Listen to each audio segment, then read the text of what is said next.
ಪ್ರಭು ಕ್ರಿಸ್ತರಲ್ಲಿ ನನ್ನ ಒಲಿವಿನ ಸೋದರ ಸೋದರಿಯರೇ, ಇವತ್ತಿನ ಶುಭ ಸಂದೇಶ ಮಾರ್ಕ ಅಧ್ಯಾಯ 2 ವಾಕ್ಯ 5 ತಿಳಿಸುವುದೇನೆಂದರೆ, ಮಗುವೆ, ನಿನ್ನ ಪಾಪಗಳು ಕ್ಷಮಿಸಲ್ಪಟ್ಟಿವೆ. ನಾನು ನಿನಗೆ ಹೇಳುತ್ತೇನೆ, ಎದ್ದು ನಿನ್ನ ಚಾಪೆಯನ್ನು ಎತ್ತಿಕೊಂಡು ಮನೆಗೆ ಹೋಗು. ಚಿಂತನೆ: ಯೇಸು ಒಳಗಿನಿಂದ ಗುಣಪಡಿಸುತ್ತಾನೆ. ಮನುಷ್ಯನ ದೇಹವನ್ನು ಪುನಃಸ್ಥಾಪಿಸುವ ಮೊದಲು ಅವನು ಕ್ಷಮೆಯ ಮೂಲಕ ಅವನ ಹೃದಯವನ್ನು ಪುನಃಸ್ಥಾಪಿಸುತ್ತಾನೆ. ಕ್ರಿಸ್ತನು ಪಾಪ ಮತ್ತು ಅವಮಾನದ ಹೊರೆಯನ್ನು ಎತ್ತುವಂತೆ ನಾವು ಅನುಮೋದಿಸಿದಾಗ ನಿಜವಾದ ಗುಣಪಡಿಸುವಿಕೆ ಪ್ರಾರಂಭವಾಗುತ್ತದೆ.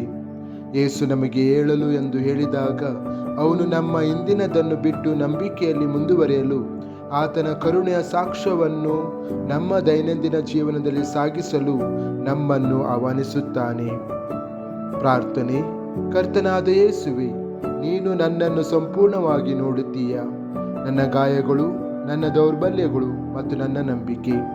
ನನ್ನ ಪಾಪಗಳನ್ನು ಕ್ಷಮಿಸಿದ್ದಕ್ಕಾಗಿ ಮತ್ತು ನನ್ನ ಘನತೆಯನ್ನು ಪುನಃಸ್ಥಾಪಿಸಿದ್ದಕ್ಕಾಗಿ ಧನ್ಯವಾದಗಳು. ನಿನ್ನ ಗುಣಪಡಿಸುವ ವಾಕ್ಯವನ್ನು ನನ್ನ ಜೀವನದಲ್ಲಿ ನುಡಿ. ಇದರಿಂದ ನಾನು ನನ್ನನ್ನು ಹಿಂದಿಟ್ಟುಕೊಳ್ಳುವ ಯಾವುದರಿಂದಾದರೂ ಎದ್ದು ಜೀವನದ ಹೊಸತನವನ್ನು ನಡೆಸಬಹುದು. ನಿನ್ನ ಕರುಣೆಯಲ್ಲಿ ನಂಬಿಕೆ ಇಡಲು ಮತ್ತು ಕ್ಷಮಿಸಲ್ಪಟ್ಟ ಮತ್ತು ನವೀಕರಿಸಲ್ಪಟ್ಟವನಾಗಿ ಬದುಕಲು ನನಗೆ ಸಹಾಯ ಮಾಡಿರಿ. ಆಮೆನ್.